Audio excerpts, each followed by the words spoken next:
Good morning everyone, thank you for coming. My name is Sharon.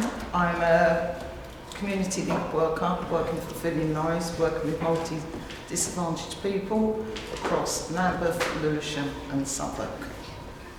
This is my colleagues Rebecca and Helena. Well, I'm Helena. Oh, sorry, yeah. So hi, I'm Helena and I'm the Quality and Development Partner at the Fulfilling Lives program. And I'm Rebecca. Nice to see you all this morning, and I'm the Senior Community Link Worker at Fulfilling Lives. I'm here alongside these two lovely ladies. Thank you all for joining us. So we just really want to welcome you to our programme, and as lots of you already know, at Fulfilling Lives, Lambeth, Suffolk and Lewisham, we work with a special cohort of people who experience multiple disadvantage. And by multiple disadvantage, we mean people who have faced homelessness, intergenerational trauma, mental ill health, thank you, and also drug and alcohol use. And lots of those people, through all of these different factors, have also had interaction with the criminal justice system. And our aim here has always been to influence system change.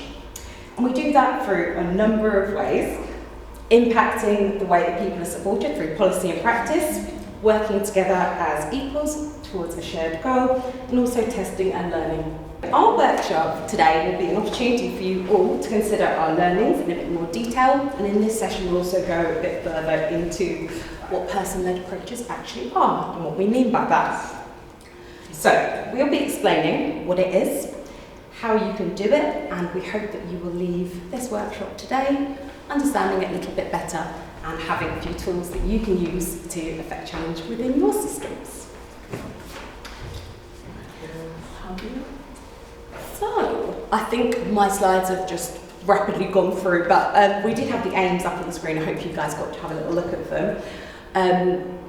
Today we're going to cover what we mean by person-led approach, how it differs from being person-centred, and also why it's particularly effective for people who experience multiple disadvantage, and the overall impact that having a person-led approach and taking a person-led approach can have on the system and also the individuals that we all work with. And you're just going to hear a short voiceover audio from one of the people that we support. It's been read out by a member of the Fulfilling Lives team, as the individual didn't want to read it themselves, but we hope that hearing their voices has a bit more of an impact and kind of speaks to what we all think and the messages we've had today. Hopefully it will work. When I was seeing a previous worker, I would get friends to go to the needle exchange, because I knew that if that worker saw me, I would be punished in some way. I was like, I have to get off it, and I would, for a few months, and then just relapse and relapse. There was just this constant cycle. Thank you for listening, and we're also going to give some opportunities for you guys to engage in an activity and also to ask us any questions that you may have. So I need to put a bit in context our learning and the journey of Fulfilling Lives program. Although we just joined kind of a year ago, but Sharon has been here nearly for the full length of the 8 years. And person-led comes through the journey, through the trying and testing and learning and trying again in different ways. And what really came down to was the difference, actually the golden nuggets, as our head of program would call or say. It's actually the relational, the connection you make with a person, and how that is translated then around the trust and obviously the fulfilling of their aspirations and their wishes. So, the program started 8 years ago, and it started with Thames Reach. And after a while and trying different approaches to work with the so-called hard to reach, which we don't use those terms, and excluded and hard to engage and dangerous and aggressive and all the risk assessments, 30 pages of it. We came then through our experience to say that to work with this particular group of people, we need to be person-led. We need to connect in another level. We need to reach out in another level. And it's not actually about saying the norm and the tick box exercise. They are not engaging with the service. We should actually be asking ourselves, why is it that our services are not able to engage with that particular person? And once we start being transparent and honest with ourselves as in services, because we are the system, and in systems will be as well the revolving doors, isn't it, and part of it. So as a person-led approach is working for people that have and experience multiple disadvantages, and the systems not, or most of the times, don't respond directly to their needs or to work around what is good for them in their own perspective. So this approach will help to interconnect the needs of the person, the services, and also looking always at in an holistic way. Traveling with the person is different from supporting the person. We want as well to look at our languages, and we just walk alongside. It happens that during your life, during your journey, we are here with you at this particular time, so it's really what you want and what you need now. We will also make your journey as our journey, and as we know that is not linear, and there's ebbs and flows, and we will be there all the way. So now I'm going to pass on to another slide, and this is just a quote, and it's for you just to maybe reflect a little bit on it. And it's Karen Traceman, which we do quite a lot of training and learning with her. She's fabulous. And again, we are not people's final destination, but we are part of someone's unique and important journey. Make each step count. And then what is person-led, which I come in as well. We don't use the word hard to reach, or non-engagement, or multi-complex needs. We believe it's the system that's hard to engage, to engage with.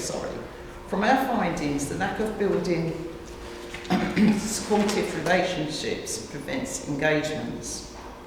Person-led connects people by building trusting relationships.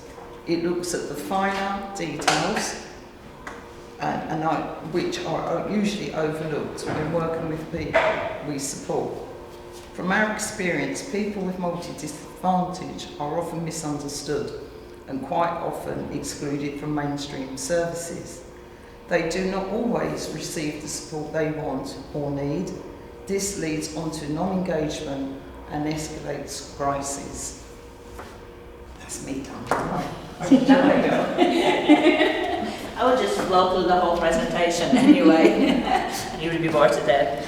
Right, so in practice you might ask, what is person-led, Well, what does that mean? And why is such a crucial link with and between approaches?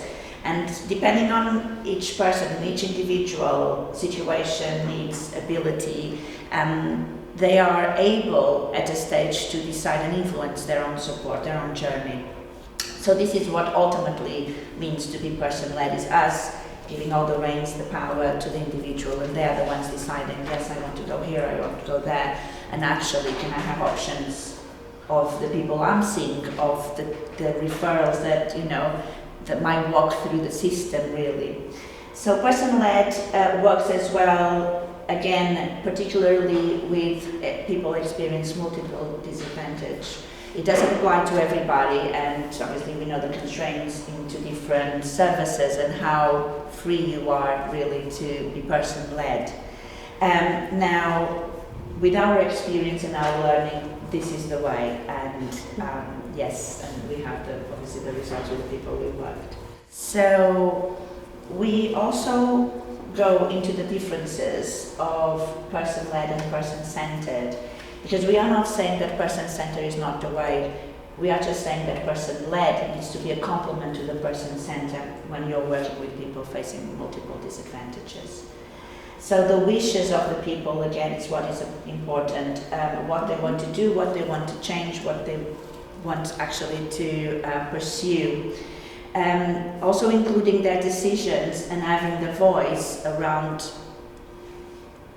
the pathways really of the system around them. This is not an easy task, and it took a while to get there.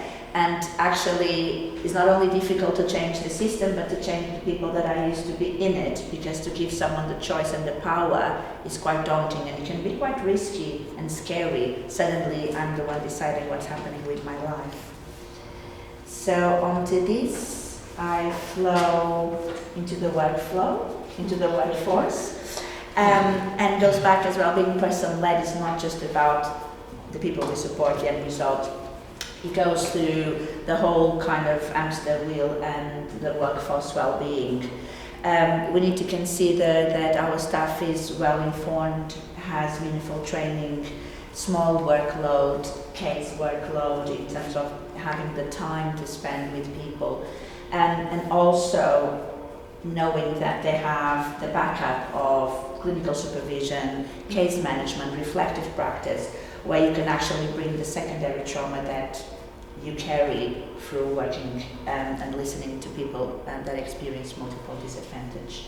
So for practitioners, being trauma-informed and being person-led, it's setting up the boundaries, not only about their professional ways, but about their personal well-being, and to be consistent in the approach towards the people that we support. Happy work staff, happy teams, happy people.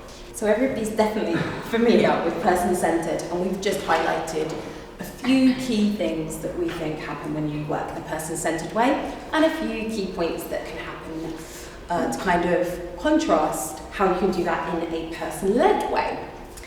One of the examples that I'd like to point out now is kind of in the person-centred column, we've got time limited. And by that we mean kind of having a time-limited support, where you might have somebody that you're supporting for perhaps 6 months or a year.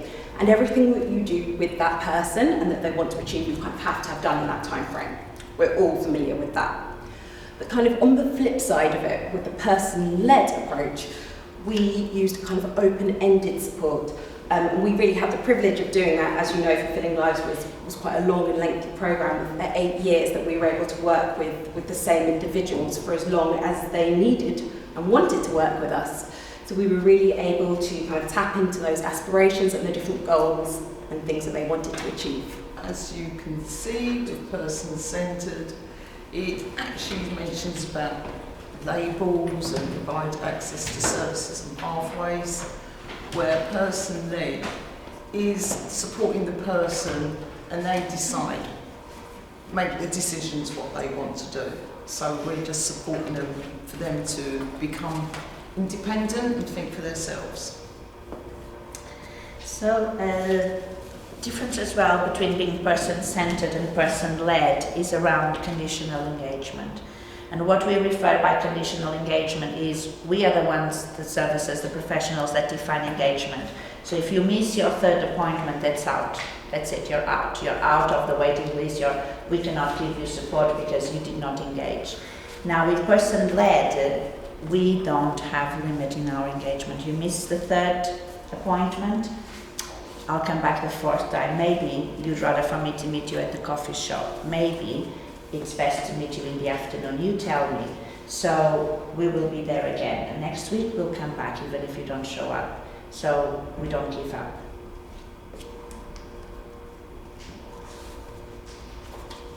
And now, here you go. So, as we mentioned at the start, we've been talking about why person-led is particularly effective for people that experience multiple disadvantage. We've outlined some of the ways already, but a particular point that stands out for us is really that this approach gives us the opportunity to work creatively, flexibly, build trust and relationships with the people that we're working alongside, and also bring empowerment and choice to that relationship. Services and practitioners here are really able to focus on strength-based tools and the individual's aspirations, aiming for the individual to be able to hold power and control and choice, again, really mentioning that word, in their journey. Using a person-led way of working really allows for the labels and stigma to be left behind in the work that you're doing, and for the person to kind of be free of that negative lens and the judgments which they are often viewed through in our system. And by that we mean things like multiple diagnoses that people have and are often referred to rather than being referred to as themselves, and things that they like and they enjoy and things that they're good at. So when service providers and we as practitioners and people that work in the services are able to see those people for who they actually are, we can better understand the person's context and also connect with them and see how the challenges that they face really stifle and hold them back.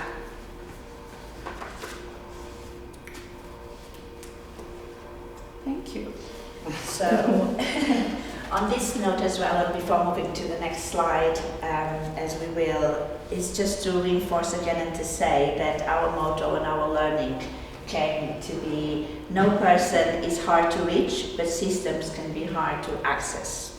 So that's kind of in a punchline what we came through. Us in a nutshell. Yes, in a nutshell. So through our peer research, and obviously working alongside with the people experiencing multi-disadvantage, and these quite often are outside the system or kind of the system as we know, the pathways that we need to go and the tick boxes we need to tick.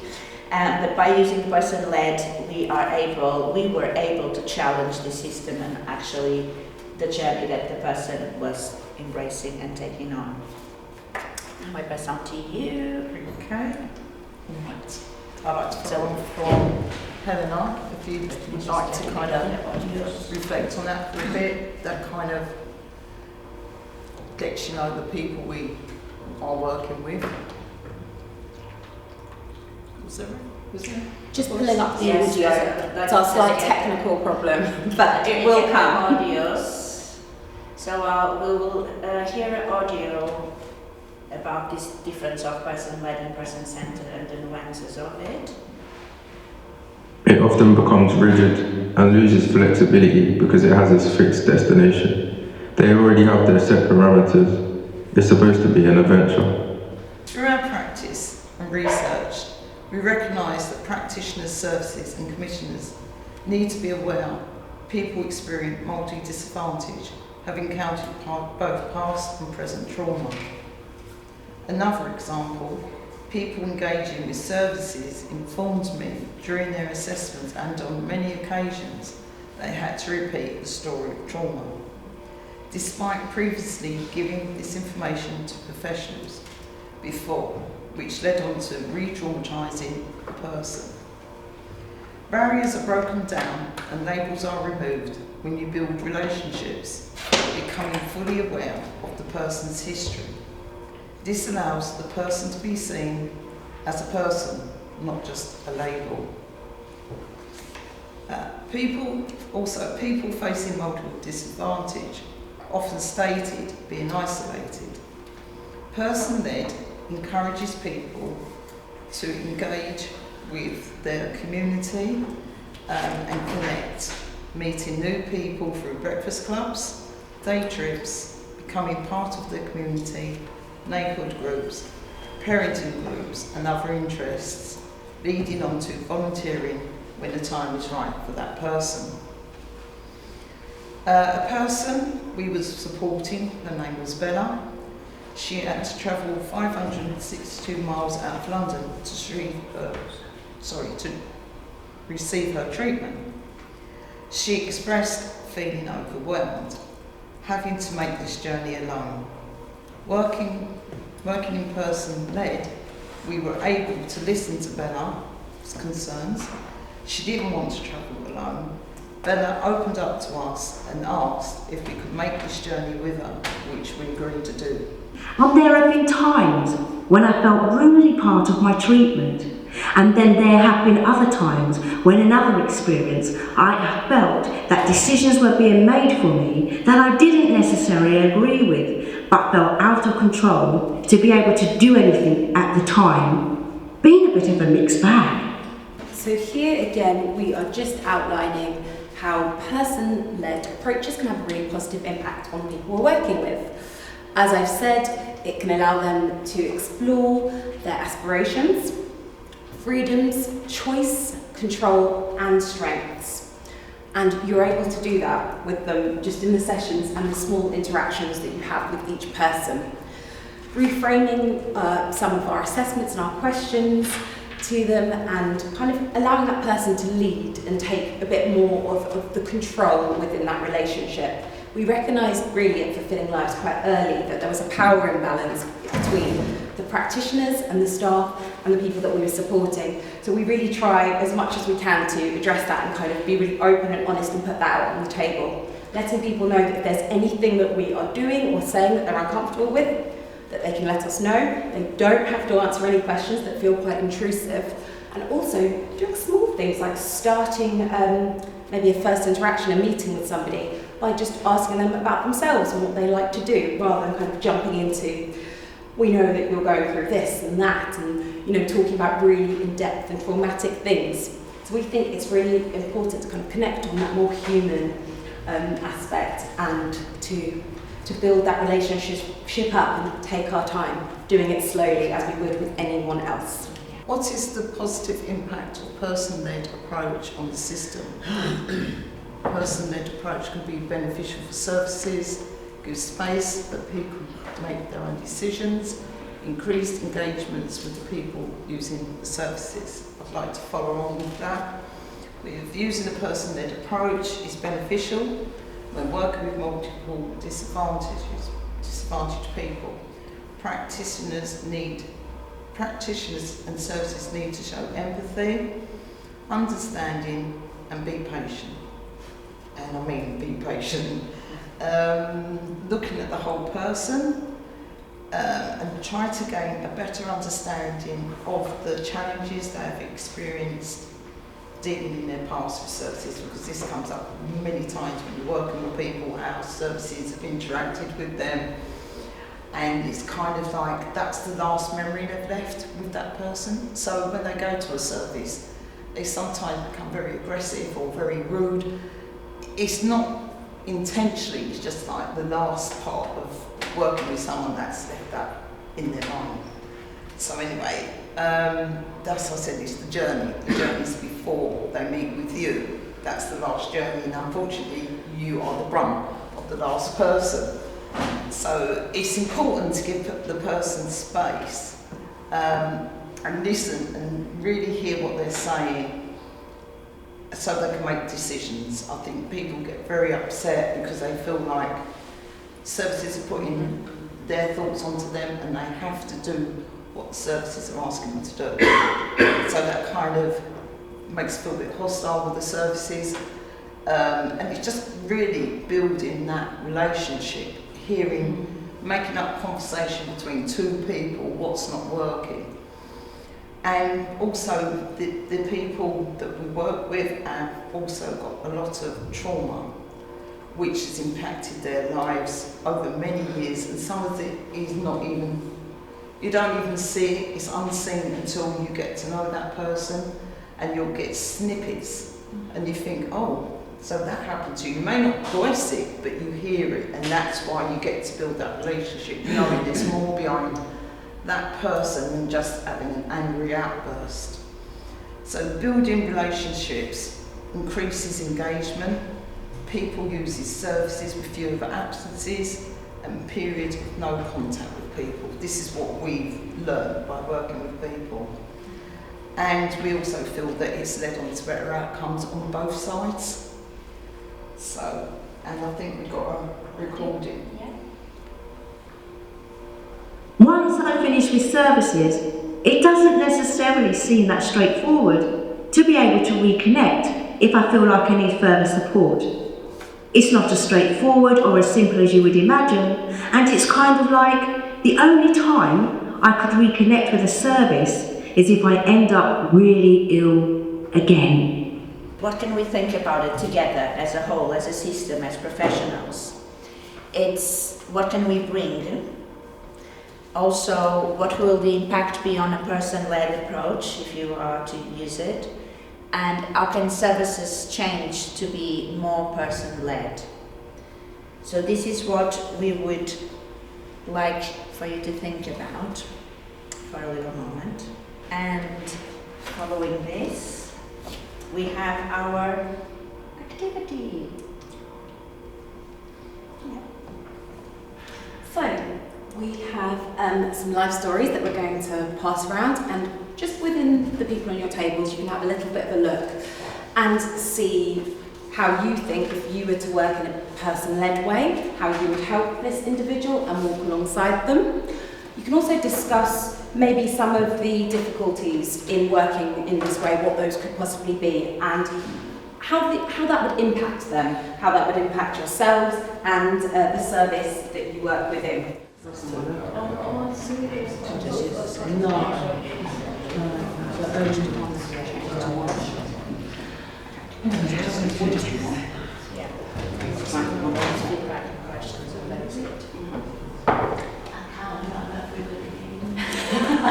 does anybody want to share anything about their discussion? You don't have to, but if you'd like to, that's fine. Because I'm a bit off the rail. Because I'm over here, that's why. Because that's it for me. So what would you do? How would you talk to Jenny? How would you work with Jenny? What do you think your service could provide for Jenny? No, we really need to first of all see what Jenny wants. Love that, yes. First of all, we're going to meet with Jenny. Where do we meet with Jenny? Yeah. What does Jenny want to do? First, that's the first thing. That's about going in there to Definitely. you know, like mystify What is pieces her main and let her, thing yeah. that she really wants to help? Does Jenny want to work with your service? She might work with me. There's so many different things that we could think about, and It's building that relationship, isn't it? It's understanding what she wants. Once she builds that relationship with you, then the trust comes in. She feels relaxed. She opens up more. Yeah. You know. Because she has no happy time sometimes. Exactly, that's So, it. She on a happy mode. Yeah. Being serious, not pushing, not much Exactly. Yeah. It's not overthinking it. It's her voice, isn't it? The reality is Jenny might not know what she wants. Yeah, does that That's right, isn't it? But Yeah. that's our job, to help her to unravel those things by looking at the backside with her and showing her the possibilities, the different routes to getting what she wants. Because there's also like people I've worked with that asking them what do you want, they don't know, they've never been asked that Because question. they're not going And they just kind of freeze. And you know, so it's new to them. What do you want? That's quite stressful. Having so many stressful things at once, it's difficult. Did you guys want to share anything at the back? So someone had it. Anything from you, Angela? She's got to say to give her the opportunity to choose where you need to start with the relationship with her first, isn't it? And then build it on. Because you're not going to get anywhere unless you start at the foundation. Yeah. We're talking about that and how you would build and prioritise what needs to happen first. So you're guiding her rather than telling her what to do. You're showing options, isn't it? It's all about options. And we are the catalyst of people having options. And the example we were talking in the difference in nuances. And it's actually about letting that person be themselves. Because when we meet someone, and if we look at people as people, when we meet someone, I'm not going to say, oh, I'm Helen, I tried to commit suicide 3 times, I'm actually diagnosed with A, B, and C, so this is who I am now. I'm Helena, I love sunny days, I love to eat, and I blame it on being Portuguese. So this is usually how I introduce myself. So if we connect and if we meet the person as a person, then transparency, honesty, and eventually the coming out of what is troubling will come at their own time, at their own pace, but we'll be there. So yes, it's not bringing actually, as I say, it's kind of getting stripped out of our judgments, assumptions, and what we think is right for that particular individual. It's really. just walking alongside that person and walking alongside with them with their journey. Yeah, And we also appreciate lots of you probably work in these ways anyway within your services, and maybe you have for a number of years. Our point was just to kind of bring it further and kind of give it a bit more attention so that more people are aware of the fantastic services that we have and the experiences that we've had with some of you guys in the boroughs. Yeah, of course. During the discussion, we were talking about person-centered and person-led. I'm not really too sure because, in my opinion, person-centered is through person-led because you're centered into what they want through their own leading. That's what I think. So we are not saying that the person-centered is wrong. No, person-led complements. Actually, everything talks to everything, to each other, isn't it? Sorry, we had the same discussion. Yeah, we just had that actually, discussion. I think the person-centered you're talking about is probably bad practice. Yeah. Because it should be person-led. If you're working in a person-centered way, you should be working with that person where they are and building support around them as they need it. So listening to their stories, not labelling them. Yeah. But so it is a bit confusing because I think that it is the same thing. It's just that it's been used in the wrong way in lots of places. Right. And I think many That's a really good point. I think many services that we know of always refer to person-centred. Yes. So, and that's been the mainstay of that word for many years in this industry. But what does the word mean? That was my confusion. Yeah, person-centred, we feel that in services, the people that we've worked with, that we spoke to, said they don't get a chance to have their voices heard, or they're not being heard basically, or not listened to. That's bad practice. They're not being truly listened to. Because on that table it said that person-centred was that we lead what we feel the people want, and that's not person-centred, I think.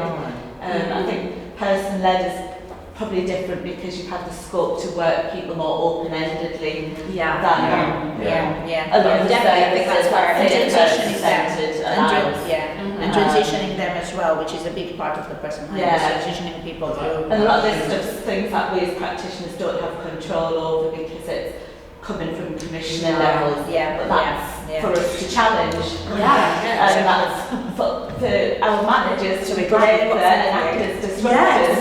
Exactly. More positive disruption.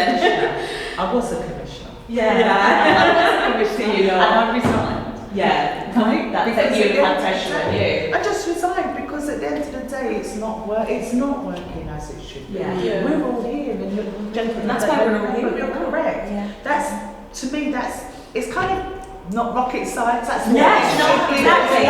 We're not reinventing it. We need to go. You've got a contract. How can you want to form a good relationship? But that's open-ended. It is, but they provide us also, because really and truly, these things are a business. Let's not get, because when the commissioners are saying that, right, the providers, whatever the word, are not challenging that. And then when you've got the commissioners, and they should from the start.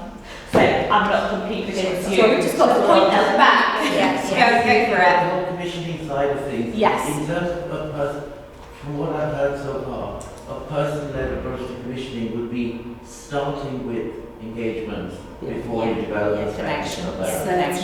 And again, this distinction between person-led and person-centered, it sounds from our conversation today that what you're saying is person-led is about getting to know the individual and then not fitting them in, but actually giving them choices and options around existing pathways. But I don't think one, as you say, both each complement each other. But really also there's a minor difference between the two. If a practitioner takes a very good person-centered approach, it will be person-led. There's one other question I have really. I know that when you're working with people with multiple disadvantage, some of the commissioning you do is not, is around maybe what would be called wrongly lower level. So, two things strike me. How do you what kind of case codes do you carry? Because at the end of the day, we are constrained by people with concern and something that's available. So that comes back to the commissioners again. If we had the privilege to be part of this program, where we had money, budget to put people through education, detox, rehab. We also had the ability to have small caseloads, so have 5 to 7 people, the practitioners. But this is to show that for you to be fully person-centered, fully person-led, you need to have less people to look after. Because again, if you have 20 people, you only have contact when they're in crisis, and we heard the audio about that. I only have contact with the services if I get really ill again. What we can't get away from is the fact that in most social services departments across inner London or LSL, social workers carry workloads of 24 when they should. But that's not safe, and it's not safe, be is it? It's not even safe, so we need them to go and say this is not safe to work. We're actually not supporting people, we are reacting to crisis. And on the long run, actually, this is much more expensive in terms of hospital admissions, police, ambulance, you know, you name it, everything that comes into. So actually, if commissioning things that we need to commission in a longer term with different outcomes, then the results and the impact and the cost will be more effective, because then you don't have people getting into crisis, you don't have people going around the system as well. So it's again, if you want these results, if you want stability, if you want really people to have a stable journey, then we need to commission services, because And in a different way. in a different way, because you can't work with 20 odd people in your case. It's not safe for the practitioner, it's not safe for services. And we have to go. You're being wrapped up. Thank you very much. Thank you for coming. Sorry.